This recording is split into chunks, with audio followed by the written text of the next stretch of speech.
India के अंदर invest करने वाले सबसे बड़े FII that is Jefferies. Jefferies का टारगेट है कि निफ्टी 50 2026 के एंड तक 28,000 तक पहुंच सकता है। और साथ में जेफरीज इंडिया के किन किन स्टॉक्स पे बुलिश है, जिनकी लिस्ट जेफरीज ने दी है, रिलीज करी हुई है कि ये स्टॉक्स उसके खुद के पोर्टफोलियो में वो 20 से 23 स्टॉक, 20 से 23 स्टॉक्स, उनके बारे में भी अपन जानेंगे। तो हालांकि जिनको नहीं पता ये जेफरीज एग्जैक्टली है क्या, इंडिया के अंदर देखो बहुत कम एफआईआई है, फॉरेन इंस्टीट्यूशनल इन्वेस्टर जो बहुत ग्लोबल लेवल के बहुत बड़े इन्वेस्टर होते हैं, जो वर्ल्ड वाइड इन्वेस्ट करते हैं, तो वो इन्वेस्ट करते हैं तो बहुत सोच समझ के करते हैं। उनकी बहुत बड़ी रिसर्च टीम होती है, बहुत सारी इंफॉर्मेशन होती है उनके पास, वो सारा डाटा एनालाइज करके उसके बाद कहीं पे इन्वेस्ट करते हैं। तो जेफरीज बहुत बड़ा ग्लोबल इन्वेस्टमेंट बैंकिंग फर्म है जो जिसका हेड ऑफिस न्यूयॉर्क के अंदर है। मतलब ये एफआईआई आप मान सकते हो यूएस बेस्ड है। तो इस एफआईआई ने मतलब अपने इंडिया के अंदर बहुत ज्यादा एफआईआई नहीं है ऑलरेडी भी कि बहुत ज्यादा एफआईआई इंडिया के अंदर इन्वेस्ट करते हैं, बहुत कम एफआईआई इंडिया के अंदर ऑलरेडी इन्वेस्टमेंट वाले। उसमें जेफरीज बहुत बड़ा एफआईआई है, इंडिया का बहुत बड़ा इन्वेस्टर ये एफआईआई।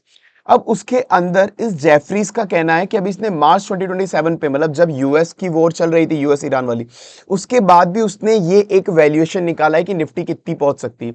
अगर अपन बेस केस सिनेरियो समझे कि निफ्टी लगभग मार्केट थोड़ा बहुत स्टेबल टाइप रहेगा, ओके ओके रहेगा, ज्यादा अच्छा नहीं ज्यादा बुरा नहीं, तो इसने बोला बेस केस सिनेरियो में निफ्टी 25,000 तक तो रहेगी। पर इसने कहा कि अगर सारी कंपनीज के रिजल्ट अच्छे आ जाते हैं, वॉर भी थोड़ी बहुत स्टेबलाइज हो जाती है, सब कुछ ठीक ठीक चलता है थोड़ा, तो बुल केस में निफ्टी 28,000 तक पहुंच सकता है।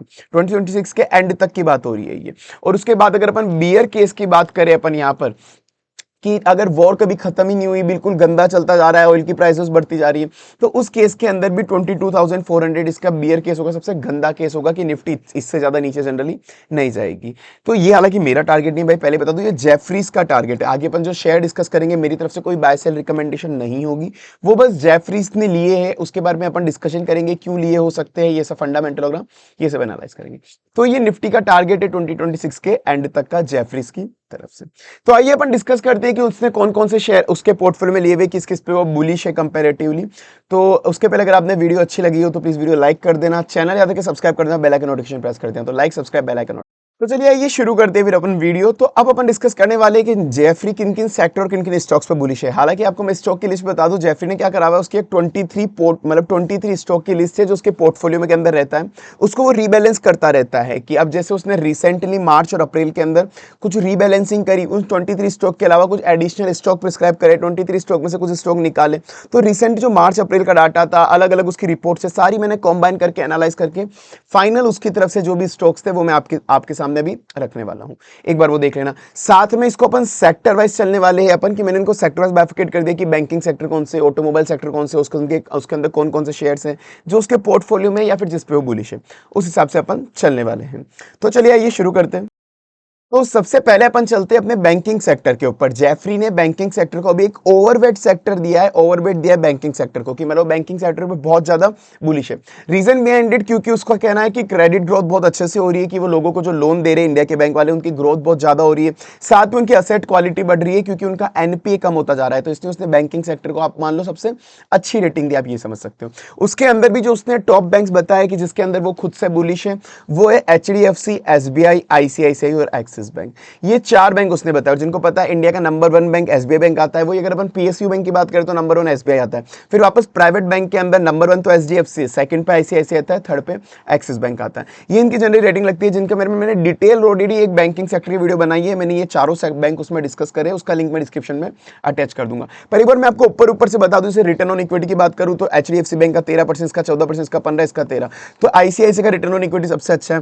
पी रेशियो की अपन बात करें तो एसबीआई अभी अंडर वैल्यूड चल रहा है, मतलब जो इंडस्ट्री का पी रेशियो चल रहा है, बैंकिंग इंडस्ट्री का पी रेशियो 12 चलता है, वही एसबीआई का पी रेशियो 10 चल रहा है, ये भी अंडर वैल्यूड है। वही जो बाकी बैंकिंग सेक्टर है उनका भी ऑलमोस्ट 12 के इक्वल चल रहा है। इंडस्ट्री का 12 है, एचडीएफसी का 14 है, पी इसका 15 है, इसका 14 है, ये ठीक है। तो एचडीएफसी, एसबीआई कंपैरेटिवली थोड़े स्टेबल और ग्रोथ बैंक है। आईसीआईसीआई ओके ओके स्टेबल है, ठीक चल रहा है। एक्सिस अभी बहुत ज्यादा एग्रेसिव ग्रोथ मोड के अंदर चल रहा है। क्यों ऐसा मैं क्यों बोल रहा हूं, क्योंकि अगर आप इसकी डिपॉजिट की ग्रोथ रेट देखोगे, क्वार्टर 3 की रिजल्ट हुई थी, सबसे ज्यादा डिपॉजिट की ग्रोथ रेट इसकी थी कि जो लोगों से डिपॉजिट एक्सेप्ट करा था। साथ में अगर आप एडवांस देखोगे सबसे ज्यादा एडवांस किसने दिया, वो भी इसकी ग्रोथ रेट थी ज्यादा। तो 13% 14% इस एक्सिस बैंक की थी, बहुत एग्रेसिव मोड पे चल रहा है। वही बाकी बैंक की लगभग इसकी जैसे 11% से इसकी 9% और 15% थी, इसकी 9% 12% थी। और कासा अकाउंट होता है करंट अकाउंट सेविंग अकाउंट, किसने सबसे ज्यादा ओपन करे, लगभग लगभग सबके सेम ही है कि 30 से 40% के लगभग इनकी ग्रोथ हुई है कि इन्होंने कासा अकाउंट नए current account saving account open करें। तो इनके बैंक के ये एक बेसिक फंडामेंटल्स है जो मैंने आपके सामने डिस्कस कर लिए। अगर मैं सिंपल शब्दों में बात करूं नॉर्मल, एसबीआई बैंक पीएसयू का सबसे ज्यादा स्टेबल और ग्रोइंग बैंक है। एचडीएफसी बैंक सबसे बड़ा बैंक है प्राइवेट सेक्टर का। एचडीएफसी के बाद नंबर आता है आईसीआईसीआई और एक्सिस का। इन दोनों के बीच में भी अगर आप स्टेबल बैंक देखोगे, आईसीआईसीआई थोड़ा स्टेबल तरीके से ग्रोथ करता है, ये बहुत एग्रेसिव तरीके से भी ग्रो में जा रहा है। तो ये बैंक का है। देखो वैसे तो मैंने आपको बेसिक तो मैंने आपको यहाँ पे बता दिया बैंकिंग सेक्टर के जो भी शेयर है या जो भी अभी अपन आगे और भी डिस्कस करेंगे, कोई बाय से रिकमेंडेशन तो नहीं है।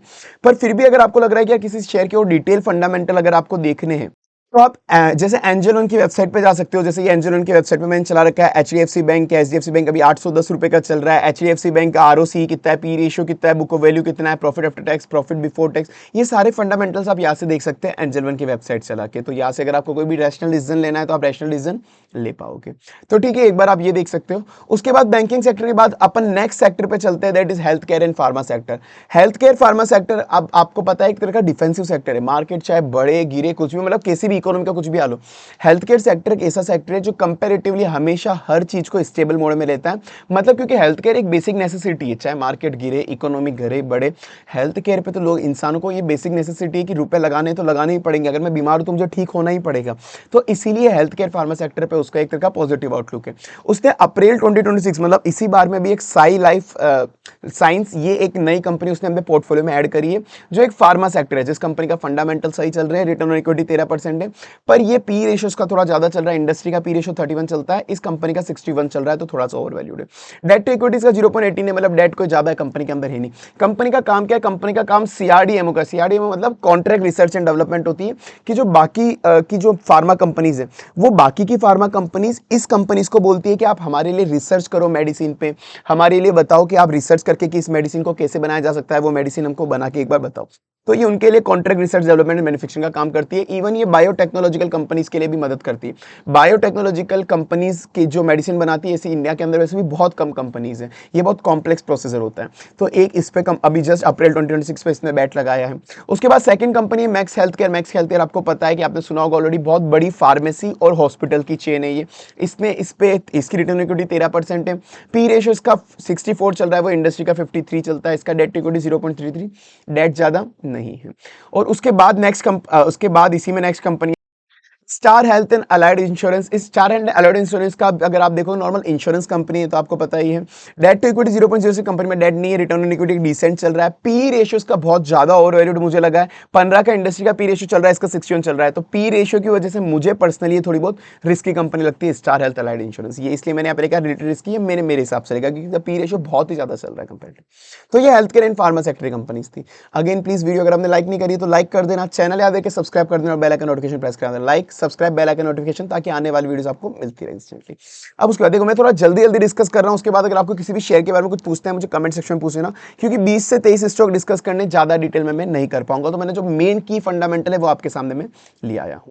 अब उसके बाद कंज्यूमर एंड टेक्नोलॉजी कंपनी, उसके अंदर पहली कंपनी भारती एयरटेल, जो इंडिया की भी सबसे बड़ी टेलीकॉम कंपनी है, जियो से भी बड़ी कंपनी है। इसका जो कस्टमर बेस है, इवन जो आरपू है, आरपू होता है एवरेज रेवेन्यू पर यूनिट, कि एक कस्टमर से कोई भी कंपनी कितना कमा रही है, इसका जियो से भी बहुत ज्यादा हाईएस्ट इंडिया के अंदर। तो वैसे भी डियोपोली चलती है एयरटेल और जियो, एयरटेल जियो के अंदर भी एयरटेल अभी अच्छे पे चल रहा है, इसका आरपू अच्छा है। इवन इसका बिजनेस अफ्रीका के अंदर भी बहुत बड़े लेवल पे चलता है, अफ्रीका का बिजनेस बहुत अच्छा ग्रो चल रहा है इसका। अब ये स्पेसिफिकली डाटा सेंटर बिजनेस के अंदर भी आ चुकी है। मतलब ये पहले तो केवल टेलीकॉम सेक्टर के अंदर थी, अब ये डाटा सेंटर में भी आ चुकी है। डाटा सेंटर ये सब इंडिया का जो सबसे बड़ा लार्जेस्ट डाटा सेंटर ऑपरेट करता है, डाटा सेंटर नेटवर्क, ये भारतीय एयरटेल ही करता है। इसकी एक सब्सिडी है नेक्स्ट्रा, NXTR है। तो आप सोच लो डाटा सेंटर और AI किस लेवल पे बूम पे है, तो वैसे भी इसको अच्छा बेनिफिट हो सकता है। तो अब अपन इसके फंडामेंटल देखिए, रिटर्न ऑन इक्विटी 26% बहुत अच्छा है। पी रेशियो ये भी एक अंडर वैल्यूड कंपनी है, इंडस्ट्री का पी रेशियो 35 चलता है, इसका 29, अंडर वैल्यूड कंपनी, अच्छी बात है। डेट टू इक्विटी 1.77, डेट थोड़ा सा ज्यादा है, पर कंपनी बहुत ज्यादा ग्रोइंग मोड पे। उसके बाद नेक्स्ट कंपनी बात करता हूं मैं, इटर्नल जोमेटो एंड ब्लिंकिट, जिस पे इसने बैट लगाया हुआ है। अब ये एक फूड एंड ग्रोसरी कंपनी है, जिस इटर्नल एक होल्डिंग कंपनी है, जिसमें जोमेटो भी इसी के पास है, ब्लिंकिट भी इसी के पास है। पहले ये कंपनी लॉस के अंदर थी, अब ये कंपनी इस क्वार्टर से मतलब 1-2 क्वार्टर से प्रॉफिट में आ चुकी है। है। रिटर्न ऑन इक्विटी 0.61% है। अब ये प्रॉफिट के अंदर है क्योंकि पहले तो ये लॉस मेकिंग कंपनी, देखो जितने भी स्टार्टअप होते हैं स्टार्टिंग में बर्न आउट ही करते हैं, बर्न आउट करने के बाद जब लोगों को आदत पड़ जाती है फिर वो चार्ज करते हैं प्रीमियम प्राइसिंग। इवन अब आप देखोगे जोमेटो स्विगी वगैरह ने इन पे प्लेटफॉर्म फीस वगैरह भी लगा दी, इनके रेस्टोरेंट वगैरह के चार्जेस भी इन्होंने इंक्रीज कर दिए, तो अभी धीरे धीरे इस वजह से प्रॉफिट में आती जा रही है। इसका पी रेशियो पर बहुत ज्यादा है, इंडस्ट्री का पी रेशियो 123, इसका 965 चल रहा है, बहुत ज्यादा है। Debt to equity 0.9 debt company में ना के बराबर है। पर एक इसका डुअल ग्रोथ फास्ट मतलब सेक्टर इसका जो मतलब चल रहा है कि इसके पास दोनों है। जैसे जोमेटो तो आपको पता है फूड डिलीवरी में करता है, पर इसका ब्लिंकिट जिस लेवल पे आपको पता है इंडिया में ग्रो कर रहा है, जो फास्ट डिलीवरी वाला प्लेटफॉर्म है, ये इस चक्कर के अंदर शायद इसने जेफरी ने इस पे बैट लगाई है। क्योंकि पहले स्विगी भी ऐसा ही था, स्विगी ने भी धीरे धीरे अपने आप को मतलब इनोवेट करा और उसके बाद वो अच्छा खासा बढ़ चुका है। अब शायद रिटर्नल की बारी हो सकती है, ऐसा जेफरी ने सोचा होगा। चलिए अब आगे चलते, पर आगे चलने के पहले आपको मैं एक अच्छी चीज बताना चाहूंगा आप लोगों के लिए, मतलब जैसे कोई बाय सेल एडवाइस वगैरह नहीं है, पर अगर आप लोगों में से कोई ट्रेडर हो, स्पेसिफिकली अगर स्कैल्पर हो, तो एंजल वन एक आपके लिए बहुत अच्छी चीज लाया। जैसे मैंने एंजल वन की वेबसाइट चलाई है, एग्जाम्पल पर्पज के लिए मैं कोई भी उठा दो, निफ्टी उठा लेता हूँ एक बार एग्जाम्पल पर्पज के लिए। यहाँ पे एंजल वन एक बहुत अच्छी चीज लाया है आप लोगों के लिए जो स्कैल्पर हो। आप अगर स्कैल्पर मोड पर क्लिक करोगे, आपको 3 चार्ट एक साथ, 2-3 चार्ट जितने भी सारे दिख जाएंगे। यहाँ पर आप चार्ट यहाँ पर ही सारे चेक कर सकते। होता क्या है, एक चार्ट पे गए, स्कैल्पर क्या होते हैं, पहले एक बार 15 सेकंड का चार्ट चलाया, फिर 45 सेकंड का, फिर 5 मिनट का, पहले कोई दूसरे शेयर का, फिर दूसरे शेयर का, फिर दूसरे टाइम फ्रेम का, टाइम फ्रेम चेंज करने पड़ते हैं। तो ये दिक्कत अब आपकी यहाँ पे एंजेलो ने रिजॉल्व कर दी है। टाइम फ्रेम वगैरह बहुत इजीली यहाँ पे चेंज कर लो, तीनों के तीनों चार्ट आपको यहाँ पे दिख जाएंगे। दूसरी कमोडिटी के चार्ट भी कंपेयर करने यहाँ पे कर सकते हो, ताकि आपको ट्रेड मोड, अगर आपका ट्रेड सेटअप कोई बन रहा है तो यहीं पे पता पड़ जाएगा। इवन आप यहाँ पे 5 मिनट, 15 सेकंड, 30 सेकंड, 45 सेकंड तक के चार्ट भी आप यहाँ पे देख सकते हो टाइम फ्रेम वाले। तो यहाँ से आप अपना डिसीजन ले सकते हो अगर आपको कोई ट्रेड सेटअप आप से मिल रहा है तो एक बेसिक इंफॉर्मेशन थी आपके लिए, आप इसको यूज कर सकते हो। अब उसके बाद अपन चलते हैं कंज्यूमर एंड टेक कंपनीज के बाद में ऑटोमोबाइल कंपनी। हालांकि ध्यान रखना, ऑटोमोबाइल कंपनी को जेफरी ने एक अंडरवेट अभी दिया है। अंडरवेट मतलब कि कंपैरेटिवली ज्यादा बुलिश ऑटोमोबाइल पे नहीं, पर कुछ कंपनीज है उसमें से भी 2 कंपनी है जिस पे ये बुलिश है, पर ऑटोमोबाइल सेक्टर पे ज्यादा बुलिश नहीं। रीजन क्या है, क्योंकि रीजन ये है कि ऑटोमोबाइल सेक्टर अभी ऑलरेडी बहुत ज्यादा भाग चुके, ऑलरेडी बहुत तेज जा चुके हैं। तो इसका कहना है कि यार एक बार जो शेयर ज्यादा भाग गया वो आपस से इतना तेज नहीं भागेगा, ऐसा जेफरी का कहना है। तो पहला शेयर है जिसपे बुलिश ऑटोमोबाइल में भी टीवीएस मोटर्स, इसका रिटर्न ऑन इक्विटी 32% बहुत ज्यादा है। पी रेशियो थोड़ा ज्यादा चल रहा है, 23 इंडस्ट्री का चलता है, इसका 50 चल रहा है। डेट टू इक्विटी कंपनी के पास थोड़ा ज्यादा है, बट मेन ग्रोइंग फैक्टर इसका भी एक ईवी मार्केट लीडरशिप। आपको पता है टीवीएस की जो इसकी iQube चलती है, इंडिया के अंदर अच्छा खासा मार्केट शेयर जो ईवी सेक्टर का है वो पूरा का पूरा टीवीएस iQube लेके बैठा है, जिसके बारे में सेपरेट वीडियो बना चुका हूं कि इसकी टीवीएस की iQube कितनी अच्छी चल रही है मार्केट शेयर का। उसके बाद इसकी एक्सपोर्ट रिकवरी हो रही है, कंपनी 80+ कंट्रीज के अंदर एक्सपोर्ट भी करती है। Next company Mahindra and Mahindra, जिसके अंदर रिटर्न ऑन इक्विटी 17% है। इसका पी रेशियो मतलब अंडर वैल्यूड चल रहा है, इंडस्ट्री का 23 चलता है, इसका 22 चल रहा है। डेट इक्विटी 1.53 ओके है। बाकी महिंद्रा एंड महिंद्रा आपको पता है एसयूवी डोमिनेंस है, इसके पास जो स्कॉर्पियो है, एक्सयूवी 700 है, ये सब अभी डोमिनेट कर रखा है इन्होंने मार्केट में। साथ में जो फार्म इक्विपमेंट इसे ट्रैक्टर वगैरह, ये वर्ल्ड के अंदर नंबर 1 प्रोड्यूसर पे पूरे वर्ल्ड के अंदर ट्रैक्टर वगैरह के अंदर।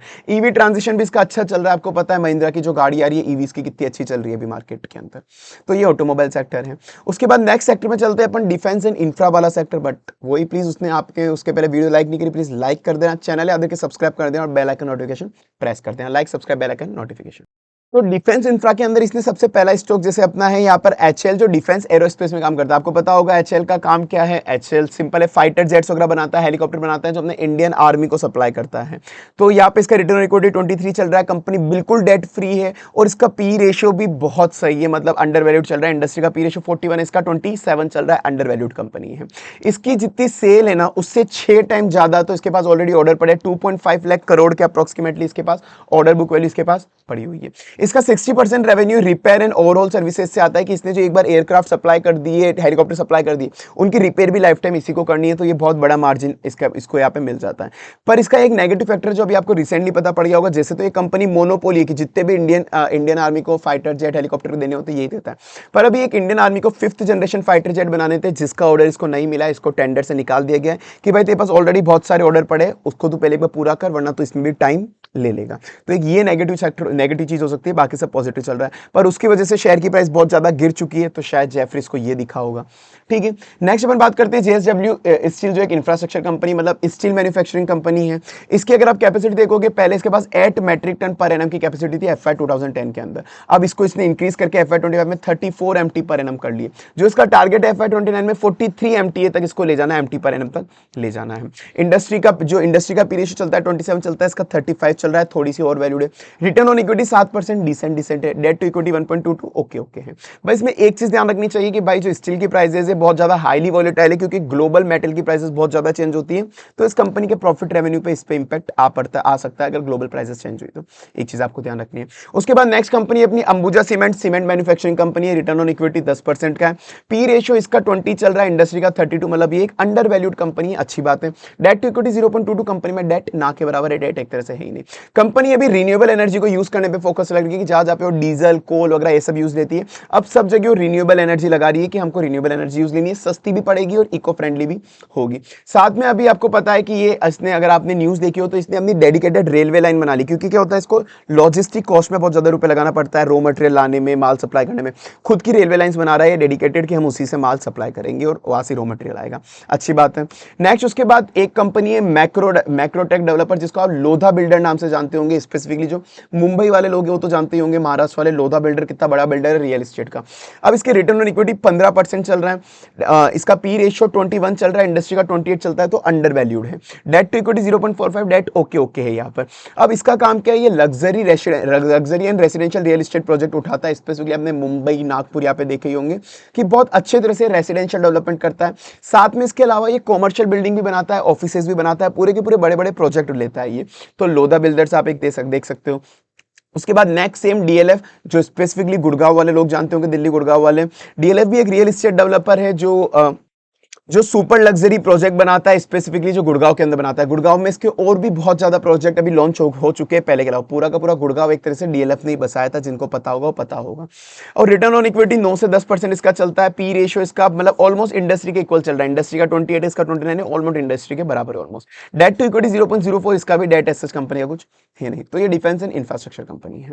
उसके बाद अगर अपन बात करते हैं पावर एंड एनर्जी कंपनीज की, पावर एनर्जीज कंपनीज के अंदर आपको पता होगा कि अभी इंडिया स्पेसिफिकली जितना एआई बूम पे, डाटा सेंटर बूम पे जा रहा है, उसको उतना ज्यादा पावर और एनर्जी चाहिए होगा। जितना ज्यादा एआई का बूम बनेगा, इतना ज्यादा डेटा सेंटर पावर की डिमांड उतनी ज्यादा होगी। साथ में अपन सारे के सारे रिन्यूएबल एनर्जी में शिफ्ट होते जा रहे हैं, तो इनकी डिमांड कभी कम नहीं होगी। तो इसीलिए कंपनीज पावर एनर्जी सेक्टर, मतलब ये तो अच्छा है। जैसे एनटीपीसी की बात करते पहला, कंपनी का जो पूरे इंडिया का जो इलेक्ट्रिसिटी जनरेशन है, उसका 17% इलेक्ट्रिसिटी जनरेशन एनटीपीसी अकेला ही देता है। और देखो मैं शायद थोड़ा बहुत जल्दी कर रहा हूँ, आई नो। अगर आपको स्पीड कम करनी है तो ऊपर यूट्यूब पे स्पीड कम करने का ऑप्शन आता है, बट अगर 20 से 23 कंपनी अगर मैं बहुत धीरे धीरे गया तो वीडियो बहुत लंबी हो जाएगी, इस वजह से थोड़ा जल्दी चल रहे हैं अपन। तो 17% जो इंडिया का पूरा इलेक्ट्रिसिटी जनरेशन है वो 17% तो यही करता है। फंडामेंटल कंपनी के अच्छे हैं, रिटर्न ऑन इक्विटी 12% पे चल रहा है। पी रेशियो ये भी अंडर वैल्यूड है, इंडस्ट्री का पी रेशियो 23, इसका 14 है, तो under valued company. Debt to equity 1.33, debt इसका थोड़ा सा तो है, क्योंकि पर अब इसका इंफ्रास्ट्रक्चर में खर्चा, कैपिटल एक्सपेंडिचर भी ज्यादा होता है। अब मेन फैक्टर जो वही मैंने आपको कंसिडर करने के लिए बोला, main data centre expansion. Data centre जितने ज्यादा बढ़ेंगे, जितना आप एआई यूज लोगे, डाटा यूज लोगे, डाटा सेंटर को बहुत ज्यादा इलेक्ट्रिसिटी की जरूरत पड़ती है, 24/7 बहुत बड़ा इलेक्ट्रिसिटी कंजम्पशन है। तो इस वजह से इस सेक्टर को, इन कंपनीज को बेनिफिट हो सकता है। दूसरा ईवी एडॉप्शन, हर चीज में तो अपन ईवी पे जा रहे हैं, कोई सी भी चीज हो, चाहे गाड़ी हो, मशीन हो, किसी भी चीज हो, अपन इलेक्ट्रॉनिक व्हीकल्स, इलेक्ट्रॉनिक चीजों पे शिफ्ट हो रहे हैं। तो यहाँ पर ईवी सेक्टर में भी आपको इलेक्ट्रिसिटी की जरूरत पड़ेगी, तो वो एक और चीज होगी। तो पहली कंपनी एनटीपीसी थी इसके अंदर, दूसरी कंपनी अपनी जेएसडब्ल्यू है। जेएसडब्ल्यू भी सेम इलेक्ट्रिसिटी कंपनी है, मतलब जो पावर जनरेट करती है। अलग अलग तरह की, अब ये दोनों कंपनीज अलग अलग सेक्टर में अलग अलग तरह से पावर जनरेट करती है, चाहे कोल हो, चाहे रिन्यूएबल एनर्जी हो, या अलग अलग सोलर पैनल्स वगैरह सबसे करती है। रिटर्न ऑन इक्विटीज का 6 से 7% का अप्रोक्सीमेटली। पी रेशियो ये थोड़ी ओवर वैल्यूड चल रही है, इंडस्ट्री का पी रेशियो 23 है, इसका 33 चल रहा है। डेट टू इक्विटीज 2.37, तो इसका डेट थोड़ा सा ज्यादा है। बाकी सेम जो ये फैक्टर थे वो यहाँ पर भी जेएसडब्ल्यू में भी लग जाएंगे। तो ये हो गया अपना पावर एंड एनर्जी सेक्टर। वैसे तो मैंने आपको 20 शेयर लगभग ऑलमोस्ट बता दिए, 2-3 शेयर जो और उसके और पोर्टफोलियो में जिसपे वो बुलिश है, जेफरीज, वो भी अपन मैं आपको बस लिस्ट दे देता हूँ, पर क्योंकि वीडियो लंबी हो जाएगी तो उन शेयर्स पे आप खुद की रिसर्च कर लेना। तो आपको मैं बाकी के 3 स्टॉक और एक्स्ट्रा बताता हूँ जो उसके लिस्ट में है। Bajaj finance, Cholamandalam investment finance company and GMR airport infrastructure. वैसे कंपैरेटिवली मुझे थोड़े रिस्की टाइप भी लगते हैं, पर ठीक है, मेरे से ज्यादा इन्फॉर्मेशन जेफरी भैया के पास होगी, ऑनेस्टली ये तो मैं भी एक्सेप्ट करता हूँ। तो ये 3 शेयर्स पे आप अपनी खुद की रिसर्च एक बार कर सकते हो जो उसके पोर्टफोलियो के अंदर। तो आई नो थोड़ी सी वीडियो जल्दी में मैंने बनाई, मतलब थोड़ा जल्दी मैंने बोला है वो चीज, और बाकी मैंने फिर भी जितने भी की फैक्टर थे सारे आपके साथ मैंने डिस्कस करें। कोई भी अगर आपको स्पेसिफिक इन्फॉर्मेशन किसी भी चीज के बारे में चाहिए, या आपका क्या ओपिनियन है, प्लीज मुझे कमेंट सेक्शन में बताना। वीडियो बनाते हो भाई मेहनत तो बहुत ज्यादा लगती है, सारा रिसर्च लगता है, तो प्लीज लाइक कर देना, चैनल सब्सक्राइब कर देना, बेल आइकन नोटिफिकेशन प्रेस कर देना, और आपको वीडियो कैसी लगी प्लीज कमेंट सेक्शन में मुझे ये बता देना। बाकी फिर मिलते हैं अपनी अगली वीडियोस के अंदर।